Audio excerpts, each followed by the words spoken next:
नमस्कार प्रिय विद्यार्थी मित्रांनो, एमडी बायोलॉजी मध्ये आपलं मनापासून स्वागत। आजच्या लेक्चर मध्ये आपण पाहणार आहोत डायकॉट स्टेम। पाठीमागच्या लेक्चर मध्ये आपण टिश्यू सिस्टम पाहिलं होतं, त्याचबरोबर डायकॉट रूट आपण कंप्लीट केलं। आजच्या लेक्चर मध्ये आपण डायकॉट स्टेम बद्दल पाहणार आहोत। तर पहा, ही डायग्राम आहे डायकॉट स्टेमची। त्यामध्ये पहा, जे आउटर मोस्ट स्ट्रक्चर प्रेझेंट आहे, बरोबर, जे बाहेरील स्ट्रक्चर प्रेझेंट आहे त्याला आपण काय म्हणतो, एपिडर्मिस म्हणतो। ठीक आहे, आता हे एपिडर्मिस कसं आहे रे, सिंगल लेयर, म्हणजे एकच लेयर आहे याची। कशी आहे, एक लेयर, आपण काय म्हणणार मग, सिंगल लेयर। ठीक आहे, आउटर मोस्ट लेयर आहे, त्यामुळे स्टेमचं यामध्ये स्टोमॅटा प्रेझेंट आहे, पण कसं आहे, फ्यू स्टोमॅटा, थोडेफार स्टोमॅटा आपल्याला यामध्ये पाहायला भेटतील। आपण काय म्हणूया, फ्यू स्टोमॅटा। अजून यामध्ये काय आहे, क्युटिकल्स प्रेझेंट आहेत, ट्रायकोम्स प्रेझेंट असते बघा, cuticle and trichome can be present. Next, एपिडर्मिसच्या खाली जे काही स्ट्रक्चर प्रेझेंट आहे त्या स्ट्रक्चरला आपण काय म्हणणार, हायपोडर्मिस म्हणणार। काय म्हणणार, हायपोडर्मिस। मग पहा, हे जे काही हायपोडर्मिस आहे हे कसं आहे पहा, कोलेन कायमाटस। कसं आहे, कोलेन कायमाटस। म्हणजे काय रे, हे जे काही लेयर आहे हा कशापासून बनला आहे, कोलेन कायमापासून बनलेला आहे। यांचे लेयर किती आहेत रे पहा, फ्यू लेयर। किती लेयर आहेत, फ्यू लेयर।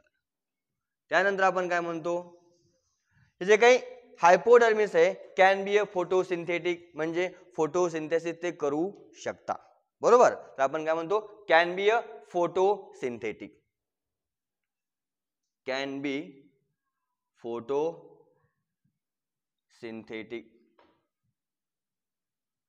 नेक्स्ट पहा, आपण काय म्हणतो, हायपोडर्मिस काय प्रोव्हाइड करणार आहे, provide mechanical strength to the young stem. Young stem आहे त्या यंग स्टेमला मेकॅनिकल स्ट्रेंथ प्रोव्हाइड करण्याचं काम कोण करेल, हायपोडर्मिस। पहा, नेक्स्ट पॉइंट काय म्हणतो आपण, provide mechanical strength to young stem, to young stem. ठीक आहे, नंतर पहा, कॉर्टिकल सेल आहे, म्हणजे हे पूर्ण स्ट्रक्चरला आपण काय म्हणणार, कॉर्टेक्स आहे। पहा, मग कॉर्टेक्स मध्ये कोण कोण इन्क्लूड होतं पहा, कॉर्टेक्स मध्ये इन्क्लूड होतं हायपोडर्मिस। कोण आहे, हायपोडर्मिस। त्यानंतर कॉर्टिकल सेल, काय म्हणणार आपण, कॉर्टिकल सेल। आणि लास्ट कोणी होणार आहे, एंडोडर्मिस। आता हायपोडर्मिस कसं आहे रे, कोलेन कायमाटस। कसं आहे, कोलेन कायमाटस। कॉर्टिकल सेल कसे येतं, पॅरेन कायमाटस। कशा आहेत, पॅरेन कायमाटस। आणि एपिडर्मिस कसं आहे, हे सुद्धा आहे पॅरेन कायमाटस। कसं आहे, पॅरेन कायमाटस। हायपोडर्मिस, कोलेन कायमाटस, कॉर्टिकल सेल, पॅरेन कायमाटस, आणि एंडोडर्मिस कसं आहे, पॅरेन कायमाटस। आता जे काही एंडोडर्मिस आहे ते कसं आहे रे पहा, राउंडेड स्ट्रक्चर आपल्याला पाहायला भेटतं। मग आपण काय म्हणणार, राउंडेड।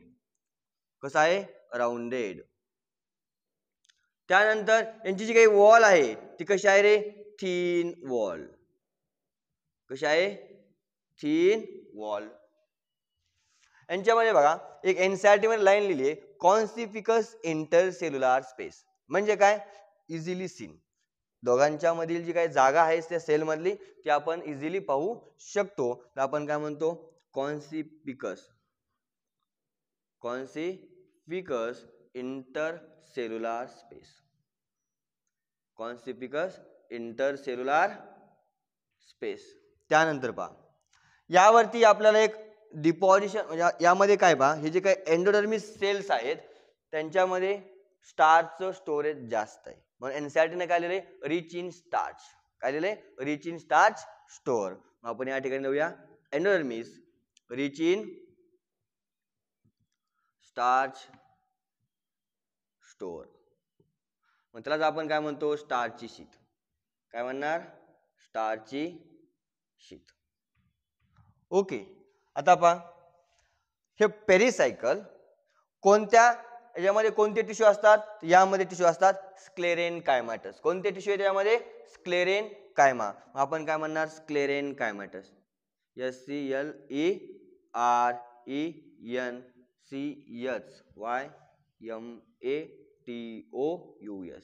आणि पहा हे कसे अरेंज आहेत रे, सेमिलुनार पॅचेस. अशा प्रकारे इथे काय अरेंजमेंट आहे. सेमिलुनार म्हणजे कसं, half. Semi lunar patches. Next पहा, आता हे काय प्रायमरी फ्लोएम आणि प्रायमरी झायलम दोघांच्या मध्ये काय प्रेझेंट आहे, कॅम्बियम. आणि मेडुलरी रे, ही मेडुलरी रे काय आहे रे, पहा आपण काय म्हणतो, फ्यू लेअर ऑफ पॅरेनकायमा. काही पॅरेनकायमाचे काही लेयर्स आहेत, ते कुठे प्रेझेंट आहेत, बिटवीन व्हॅस्क्युलार बंडल.